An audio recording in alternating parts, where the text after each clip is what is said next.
naman kanina ni Direk Mark yung mga sexy moment, ang ganyan. Pero how was it before yung scene? Ano yung tumatakbo sa isip nyo? Ano yung nararamdaman nyo bago gawin yun? Like si Sanya first, although ikaw, so na-mention ka ni Direk kanina. Opo. Sa amin po siguro, yung nung ginawa namin yung particular scene na yun, siguro mas more on yung tawan-tawa ko kasi may ginawa ka, may pinagplanuhan na kami tatlong girls doon eh. So, kaya namin nabuo yung eksena na yun dahil hindi talaga ako natakot no. Hindi, pero takot din ako, mas kinakabahan ako, pero mas tawan-tawa ako, umpisa pa lang. Kaya dapat yung mapanood yung part na yun kasi hindi namin in-expect na ganun yung kalalabasan ng eksena. And yun nga po, ang hirap magsabi ng maganda, pero yung ibang tao yung magsabi nun at pag napanood na at yun yung masarap sa pakiramdam kapag sa iba manggaling. Pero yun po, nung ginawa namin eksena, feeling ko masaya ako. So yun po. Kahit ano ba yung binention ni Direk? Nag-strip ka kanina, na yun na happy. Opo eh. So, parang ganun po yun nangyari. Naging, siguro dahil ka-sexy ba? Gano'n ba ka-sexy yun? Mild. Mild sa akin mild po. Parang gano'n. Pero siguro kaya lang naman ako happy dito at yung kaba ko, tama lang because alam ko na nandyan si Direk na hindi kahayaan na may mangyari hindi maganda sa'yo. And also si Ian din naman sobrang ano rin siya, tinatanong niya rin kami, okay ka lang ba, ganito. So, wala pong problema doon. Naging komportable na rin po kami sa isa't isa. Especially dahil ang director mo, sobrang malaki yung trust mo dito. Opo. So, kasi siguro kung ibang director, baka mas mahirapan ka. Yun lang po. Kung iba po siguro yung director, feeling ko kailangan ko ng konting adjustments pagdating sa mga ganun. Kasi yung mga naisip din namin, yun rin po yung maganda kay Direk Mark. Kasi meron kami mga naiisip na willing siya na okay, nakikinig siya and go. Kung tingin nyo yun yung makakaganda sa pelikula, gawin natin. Yun po. So, I'm so happy talaga na nakatrabaho ko po ulit si Direk Mark para dito sa eksena, sa ganito ka-intense na eksena. Anong rating pelikula? We have a marching order na, R16. R16. That's why I really couldn't go too much. And I don't think the story they called for showing a lot of flesh. Okay. There's enough for the film for you to be satisfied without really showing too much. Okay. Ang R16 ba merong allowed ng breast exposure?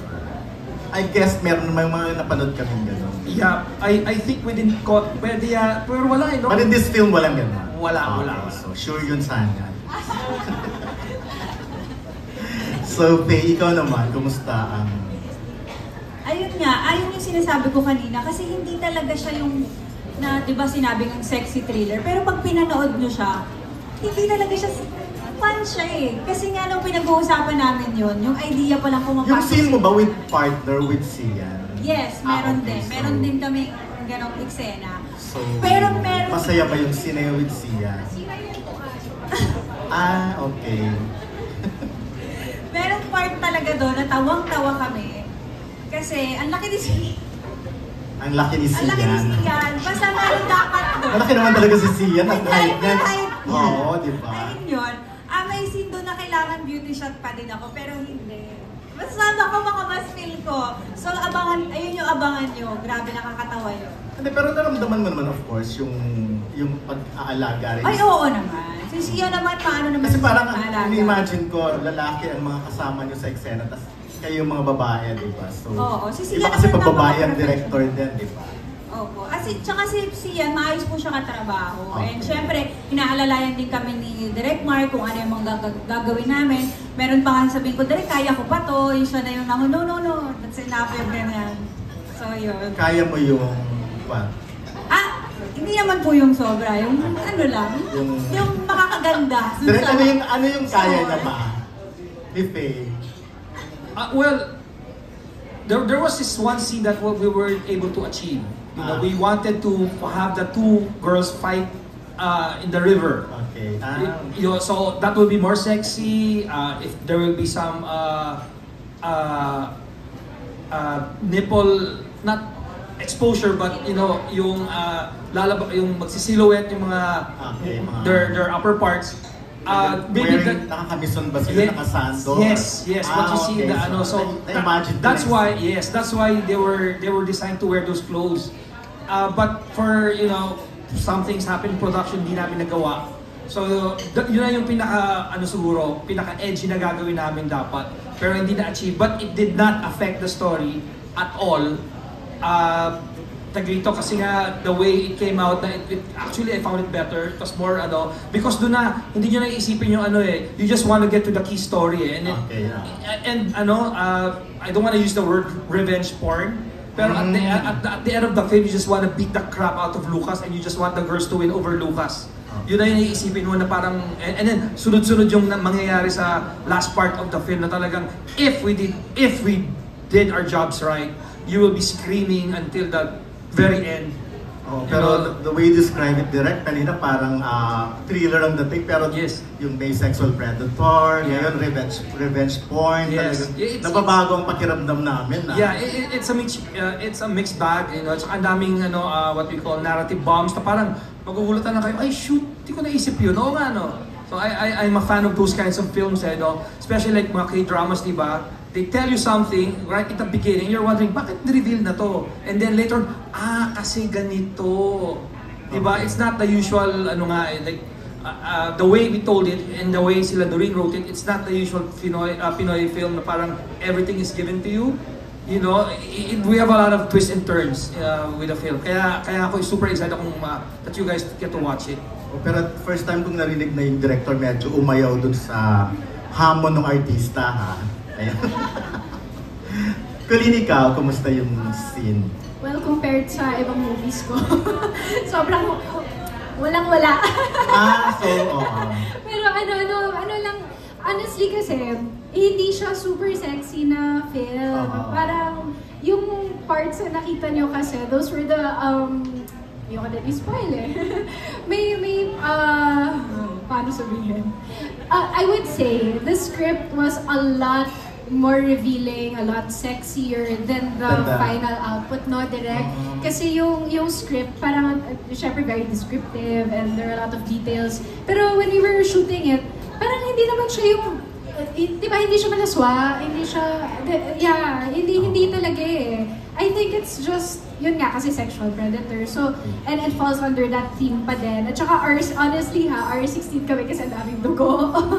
And it's kind of like, may parts na, yun nga, na hindi siya pang R13, pang R16 talaga. But it's not because there's boobs or there's butt or anything like that.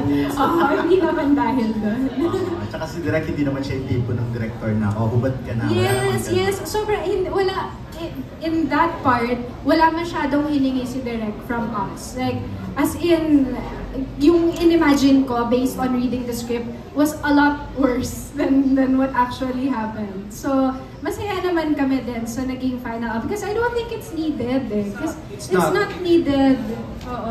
So, yun, happy naman kami lahat to do everything the director was asking. Kasi, yun nga, all this time, akala namin na mas grabe pa yung magiging eksena. And of course, ikaw Sian, kumusta? Parang mix ang emotions mo, di ba? Kasi nambubugbog ka, but at the same time, parang kailangan mong paligaya. At ito, the full disclosure, talagang merong upper body full exposure dito. Si Sian. No, I think sa lahat naman po ng sinabi nila, lahat kami had that apprehension and meron din talaga kaming fear of doing those scenes kasi Colleen and I have done it before, pero syempre ang tagal na rin nun, and every love scene or if you call it sex scene, iba po siya iba. With Sanya and Faye, it's very new. Hindi ko alam how I'm gonna approach it. But with the creative mind of Direct Mark, parang nung nandun na kami, okay, it's not so bad after all. Hindi nga kami pa yung parang, Direct, kaya pa to, push pa natin. Kami nga ni Faye, merong eksena na, sige, safe yan. Tapos sabi ni Direct Mark, huwag yung gagawin, ginawa namin, ayun tuloy, bumagsak kami sa sahig. Sabi ko sa inyo, hindi safe yan So parang gano'n, there was that collaboration. Then with Sanya, it was really awkward because it's our first time. Doon Oo. naman kami nagkakilala sa press con, that's our first time seeing each other. And I think what helped is yung tawanan that built trust na parang pinagtatawanan namin to, hindi namin papabayaan ang isa't isa, let alone si Direk Mark. Siya pa nga yung magiging na, tama na. Parang ganun. Pero kinakausap mo sila before? Of course. And with Colleen din, of course, parang nagawa na namin to before. Pero Colleen, paano ba natin to gagawin? Medyo matagal na, tagal natin sa kotse. Hindi mo ba magka-cut si Direk? Okay, sige lang. Parang ganun po. But masaya po kasi siya gawin. Kaya nag-enjoy lang talaga kami lahat. Ayan, thank you. Last na lang, anong reaction mo na nung nalaman mo yung role mo ng sexual predator ka? Hindi na nga po ako masyado nagpakwento nung sinabi lang nila na ito yung... First time naman, di ba, na magiging ganyan yung role na to? I've had a couple naman po na parang along those lines. Pero ito kasi medyo pushing it. Yun nga, ito yung pinakamatindi, di ba? I would say. So, sabi ko, huwag niyo na po ako kwentuhan, mamaya niyo na lang ako kwentuhan. Game na ako dyan, baka iba pa i-cast nila. Baka mawalan pa ako ng trabaho. But yes, it's an honor to be part of this project po. Ayan, thank you very much and good luck sa pelikula. Swerte mo, ganda ng mga babae mo. Thank you. So, Don,